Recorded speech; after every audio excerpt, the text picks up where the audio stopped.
रामायण बालकांड विवाह पूर्व की औपचारिकताएं। महाराज जनक के कनिष्ठ भ्राता कुशध्वज संकास्यपुरी में रहकर राज का प्रबंध किया करते थे। सीता के विवाह का समाचार पाकर महाराज वे भी संकासपुरी से मिथिला आ गए। अपने अग्रज महाराज जनक तथा गुरु सतानंद जी को प्रणाम करने के पश्चात वे बोले, हे भ्राता, अयोध्यापति पधार चुके हैं, इसलिए अब विवाह संबंधी कार्यों का शुभारंभ कर देना चाहिए। इस पर जनक जी ने सतानंद जी से कहा, हे गुरुवर, भाई कुशध्वज के कहने के अनुसार हमें शुभ रीतियों और विधि विधानों के अनुसार कार्य प्रारंभ करना चाहिए। अतः आप शीघ्र जाकर अयोध्यापति महाराज दशरथ को राजकुमारों सहित आदर पूर्वक यहाँ लिवा लाइए। सतानंद जी जनवासे में महाराज दशरथ के पास पहुँचे और उनसे आदर पूर्वक बोले, महाराजा धृतराज, मिथिला नरेश, महाराज जनक अपने कनिष्ठ भ्राता कुशध्वज, परिजनों एवं समस्त मंत्रियों के साथ आपके दर्शनों के लिए उत्सुक है और अपने दरबार में आपकी प्रतीक्षा कर रहे हैं। इसलिए आप अपने मंत्रियों सहित पधार कर उन्हें कृतार्थ कीजिए। राजा जनक का संदेश पाकर राजा दशरथ, गुरु वशिष्ठ, मंत्रियों एवं राजकुमारों के साथ वहां पहुंचे, जहां राजा जनक उनकी प्रतीक्षा कर रहे थे। मिथिलापति ने खड़े होकर उन सबका स्वागत किया और उन्हें बैठने के लिए यथोचित स्थान प्रदान किया। जब सब अपने अपने स्थानों पर विराजमान हो गए तो इक्ष्वाकु वंश के गुरु वशिष्ठ जी ने राजकुमारों का गोत्र पढ़ना प्रारंभ किया, जो इस प्रकार था।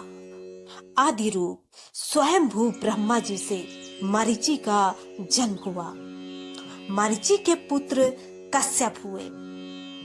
कश्यप के विवस्वान और विवस्वान के वैवस्वत मनु हुए। वैवस्वत मनु के पुत्र इक्ष्वाकु हुए। इक्ष्वाकु ने अयोध्या को अपनी राजधानी बनाया और इस प्रकार इक्ष्वाकु कुल की स्थापना की।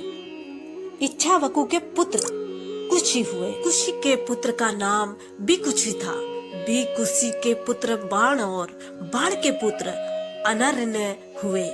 अनरण्य से पृथु और पृथु से त्रिशंकु का जन्म हुआ। त्रिशंकु के पुत्र धुंधुमार हुए। धुंधुमार के पुत्र का नाम युवनाश्व था। युवनाश्व के पुत्र मंधाता हुए और मंधाता से सुसंधि का जन्म हुआ। सुसंधि के दो पुत्र हुए, ध्रुव संधि एवं प्रसेनजीत संधु। ध्रुव संधि के पुत्र भरत हुए। भरत के पुत्र असित हुए और असित के पुत्र सगर हुए। सगर के पुत्र का नाम असमज था। असमज के पुत्र अंशुमान तथा अंशुमान के पुत्र दिलीप हुए। दिलीप के पुत्र भगीरथ हुए। इन्हीं भगीरथ ने अपनी तपोबल से गंगा को पृथ्वी पर लाया। भगीरथ के पुत्र ककुत्स्थ और ककुत्स्थ के पुत्र रघु हुए। रघु के अत्यंत तेजस्वी और पराक्रमी नरेश होने के कारण उनके बाद इस वंश का नाम रघुवंश हो गया। रघुवंश के पुत्र प्रवृद्ध हुए, जो एक शाप के कारण राक्षस हो गए थे। इनका दूसरा नाम कलमासपाद था। प्रवृद्ध हो के पुत्र संखड़ और संखड़ के पुत्र सुदर्शन हुए। सुदर्शन के पुत्र का नाम अग्निवर्ण था। अग्निवर्ण के पुत्र सीगर्ग और सीगर्ग के पुत्र मरु हुए। मरु के पुत्र प्रसु शुक्र और प्रसु शुक्र के पुत्र अम्बरीश हुए। अम्बरीश के पुत्र का नाम नाहुस था। नहुस के पुत्र ययति और यति के पुत्र नाभाग हुए। नाभाग के पुत्र का नाम अज था।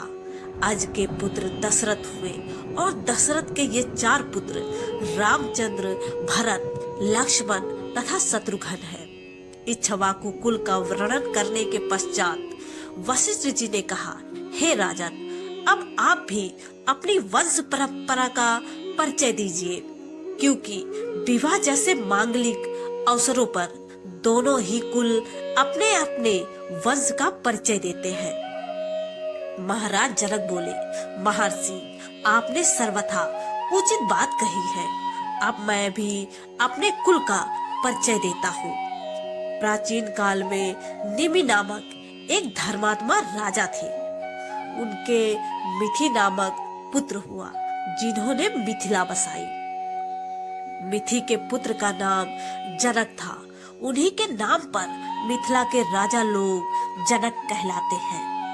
जनक के पुत्र उदावसु और उदावसु के पुत्र नंदिनी वर्धन हुए। नंदिनी वर्धन के पुत्र का नाम सूरवीर था। सूरवीर के पुत्र सुकेतु और सुकेतु के पुत्र देवरात हुए। देवरात के पुत्र का नाम बृहद्रथ था। बृहद्रथ के पुत्र महावीर और महावीर के पुत्र सुधृति हुए। सुधृति के पुत्र का नाम धृष्टकेतु था। धृष्टकेतु के पुत्र हर्ष और हर्ष के पुत्र मरु हुए। मरु के यहाँ प्रतिदंधक की उत्पत्ति हुई। प्रतिदंधक के पुत्र कीर्तिरथ, कीर्तिरथ के पुत्र देवमीड़, देवमीड़ के पुत्र विबुध और विविध के पुत्र महेंद्रक हुए। महेंद्रक के पुत्र का नाम कीर्तिरथ था।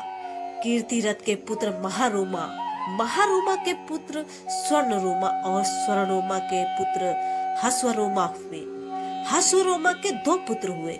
उनमें से बड़ा मैं हूँ और मुझसे छोटा कुशध्वज है। हम दोनों भाई इसी प्रदेश में रहकर राजकाज संभालते हैं। कुछ काल पहले संस्कार के पराक्रमी राजा सुधन्वा ने मिथिला पर आक्रमण कर दिया। वह चाहता था कि मैं सीता का विवाह उसके साथ कर दूं। मैंने उसकी मांग पूरी नहीं की, इसलिए उसके साथ मेरा युद्ध हुआ, जिसमें सुधन्वा मेरे हाथ से मारा गया। तब से मेरा कनिष्ठ भ्राता कुशध्वज संकास्य पर शासन करता है और मैं मिथिला पर। मैं अपनी बड़ी पुत्री सीता का विवाह राजकुमार रामचंद्र के साथ और छोटी पुत्री उर्मिला का विवाह उनके कनिष्ठ भ्राता लक्ष्मण के साथ करना चाहता हूँ। मैं 3 बार इस बात को दोहराकर अपनी दोनों कन्याएं आपको वधुओं के रूप में समर्पित करता हूँ। फिर वे राजा दशरथ से कहने लगे, हे नृपश्रेष्ठ, अब आप इनसे गौदान कराकर नांदीमुख श्राद्ध का कार्य संपन्न कीजिए। इसके पश्चात लोक प्रचलित पद्धति के अनुसार विवाह का कार्य आरंभ होगा। यह अवसर सर्वथा उपयुक्त एवं कल्याणकारी है। आज मधा नक्षत्र है। आज से तीसरे दिन फाल्गुनी नक्षत्र होगा। इससे अधिक उपयुक्त समय विवाह के लिए दूसरा नहीं हो सकता। आप इन दोनों भाइयों के अभ्युदय के लिए गौ, भूमि, स्वर्ण, तिल आदि का दान कराइए। राजा जनक के कथन समाप्त होने पर महामुनि विश्वामित्र बोले, हे राजन, आप और राजा दशरथ दोनों के ही कुल पूर्णतः धर्मपरायण, कीर्ति युक्त एवं समान है। अतः इन दोनों कुलों में विवाह संबंध सर्वथा उपयुक्त है। सीता और उर्मिला भी राम और लक्ष्मण के सर्वथा उपयुक्त है। आपके कनिष्ठ भ्राता कुशध्वज भी आपकी ही भांति धर्मपरायण एवं प्रतिभा संपन्न है। इनकी भी 2 रूपवती, सुंदर एवं विवाह योग्य कन्याएं हैं। हे नरश्रेष्ठ, मैं चाहता हूँ उनका भी विवाह महाराज दशरथ के 2 योग्य और पराक्रमी पुत्रों भरत और शत्रुघ्न के साथ हो जाए। विश्वामित्र की बात सुनकर जनक बोले, हे मुनिवर, आपके इस आदेश को स्वीकारते हुए मैं अपने कुल को धन्य समझता हूँ। आप भरत और शत्रुघ्न को आज्ञा दीजिए कि वे कुशध्वज की दोनों कन्याओं मांडवी एवं श्रुतकीर्ति को अपनी अपनी पत्नी के रूप में स्वीकार करें।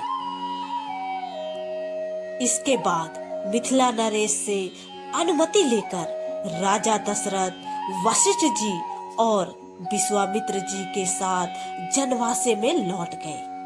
दूसरे दिन चारों राजकुमारों ने याचकों को 1-1 लाख स्वर्ण मंडित सींगों वाली गौ दान की और भी बहुत सारा धन आभूषण रत्न आदि ब्राह्मणों को दान दिए।